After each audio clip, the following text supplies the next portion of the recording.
Bound to semifinals agad mga idol ang San Miguel Beermen, hindi na pinagbigyan pa ang defending champion na Meralco Bolts. Goodbye na daw sa defending champion, sabi ni Wami Chongson, unang pupunta sa Boracay Cup. Maagang rematch to mga idol sa quarterfinals ng San Miguel Beermen at defending champion na Meralco Bolts. Yun nga lang, may twice to beat advantage dyan ng SMB, samantalang do or die game na to mga idol para sa Bolts. Though maagang natapos ang kamay ng Meralco Bolts elimination round at nagkaroon sana ng mahabang pahinga, may pinatunayan din ito mga idol sa BCL Asia kung saan tinalo doon ng currently champion ng Japan D-League na Utsunomiya Brex, kaya hindi rin ito magiging madali para sa SMB. Pero bago yan mga idol, ipag-usapan muna natin etong magiging best player of the conference. Well, back on track nga dyan ng SMB Big Man na si Junmar Fajardo as a front runner for the best player of the conference. Leading contender mga idol si Abay for the highest individual award of the conference by compiling 40.4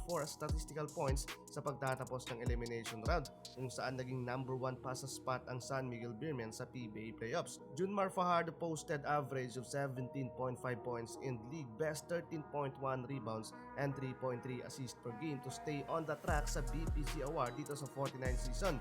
Hindi lang yan, si Abay ang kandidato sa BPC award mula sa SMB.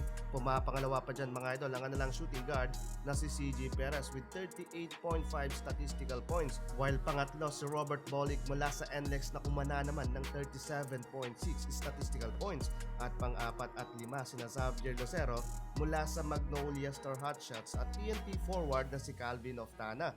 Lahat ng limang player na nabanggit mga idol still in action pa rin sa nagaganap na quarterfinals. Sa iyong palagay, sino kaya ang makakuha ng BPC award? So balik laban tayo mga idol. Well, gandang simula mga idol para sa SMB, 6-0 run sa opening ng first quarter. First field goal ng SMB nagmula yan kay Rodney Bronjal. Wala pa sa kalahati ng quarter, agad mga idol lumobo sa double digit ang kalamangan dyan ng SMB. Napakainit ng simula nila mga idol sa perimeter and outside shooting, habang yung Bolts mga idol, though late nang nakapuntos, era pa sa napaka-solid na depensa dito ni Abay. Nakatikim dyan mga idol ng supalpal si Chris Banquero mula kay The Kraken.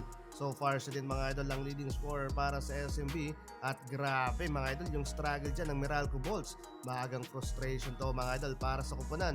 Consistent pa mga idol yung double digit advantage dyan ng SMB. Sasakit talaga dito mga idol ang likod at balikat na Chris Newsome at Chris Banquero kakabuhat. So far mga idol sila lamang ang scorer machine dito sa laban na may double digit scoring, habang inaalat dyan mga idol ang iba pang key players ng Bolts katulad ni Cliff Hodge na may 0.03 field goal sa first half. May technical foul pang kasama due to flopping. Second half, biglang uminit mga idol ng Meralco Bolts. Showdown nga dyan itong sina CJ Perez at CB, pero pabor mga idol so far ang run para sa Meralco Bolts from double digit lead to cut the lead down by 7 points. Take over pa rin dyan mga idol si Chris Banquero na may 22 points na sa laban. It's look like na nalipat mga idol ang momentum sa Meralco Bolts, habang nag-struggle doon mga idol ang SMB yung biglang alat plus magkakasunod na turnover ang kanilang nakumit. Yun nga lang, dahil sa championship mentality ng San Miguel Beermen naipanalo nila ang quarterfinals, habang first PBA teams na na-eliminate dito sa Philippine Cup ang Meralco Bolts.